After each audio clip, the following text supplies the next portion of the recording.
Similar to codominance, incomplete dominance occurs when two alleles are not dominant over the other, but rather than both of them showing separately in the same phenotype, the alleles in incomplete dominance are sort of blended together to form a third type of phenotype.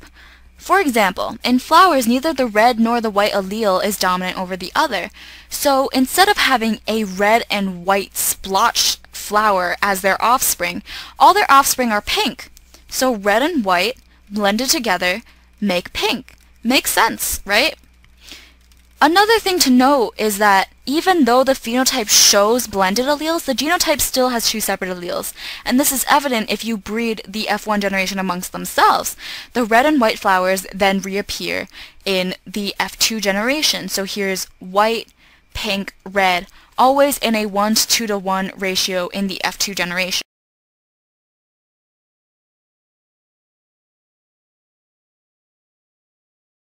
Of codominance. In our previous examples, if we had a dominant flower, as we have this red flower here, and a recessive flower, homozygous recessive, with this white flower here, we would expect to get the gametes as follows.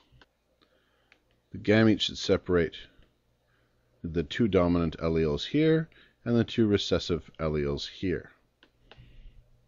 They would then combine to produce heterozygous individuals.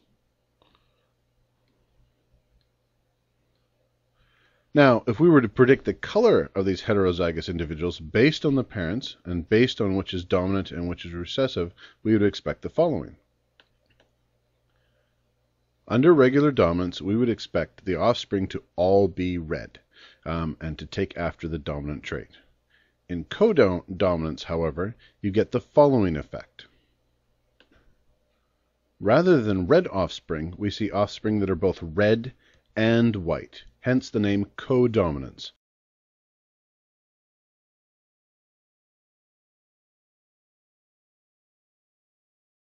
What are multiple alleles? Blood type is also an example of multiple alleles, which is when more than two alleles code for the same gene. Blood type has three alleles, as we already talked about, the A, B, and O alleles, and they recombine to form A, B, AB, and O blood types. So hence, there are multiple alleles because there are three alleles. This is really easy, just don't confuse multiple alleles with multiple genotypes.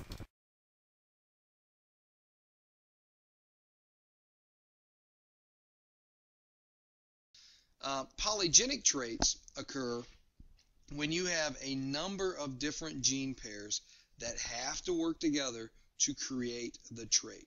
And human skin color, and in fact a lot of human traits are actually polygenic.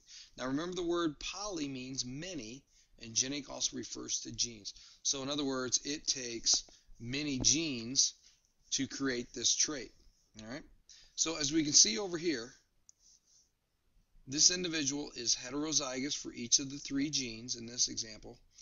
There's an A gene, a B gene, and a C gene, and the other parent has the exact same genotype, and obviously they'd have the exact same skin color.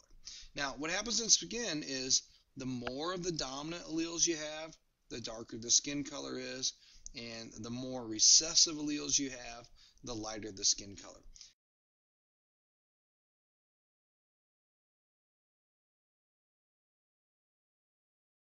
There are certain genes that are carried by the X chromosome and can therefore only be inherited with the X chromosome, and these are known as sex-linked traits. Sex-linked because they are linked to the X chromosome.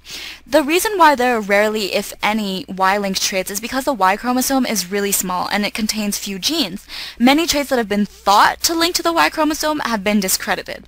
Sex-linked traits are more commonly recessive and therefore have really interesting patterns of inheritance because females have two X chromosomes whereas males only have one X chromosome. So this means males are more susceptible to sex-linked conditions than females, and the reason why is because the male only has one X chromosome, if this one X chromosome is marked with the sex-linked trait, the male will express this trait in his phenotype, whereas a female must have both her X chromosomes marked with the sex-linked trait to express it in her phenotype.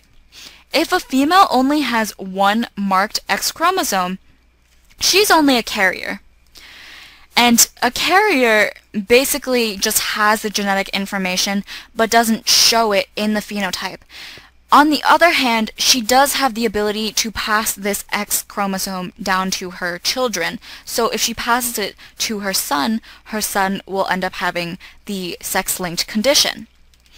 So one of the most interesting patterns of inheritance is shown in this chart, and that's if a dad shows the trait in his phenotype, but the mother is normal, all his sons will be safe, but all his daughters will be carriers. And that's because his daughters have to inherit his X chromosome, but the X chromosome is marked, so they will be carriers.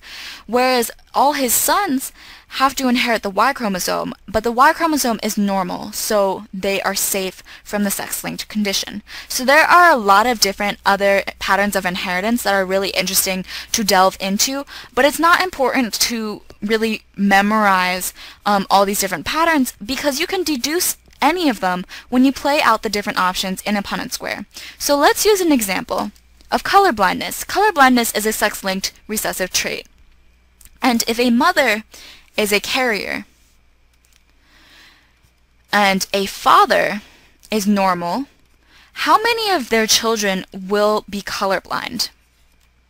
So this is the mother and the father. Let's first learn how to annotate a sex-linked trait.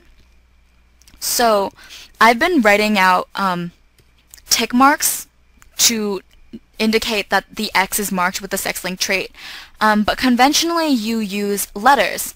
So something like this to show that C for colorblind is found on the X chromosome and therefore is X-linked. So we can annotate the genotypes of the parents.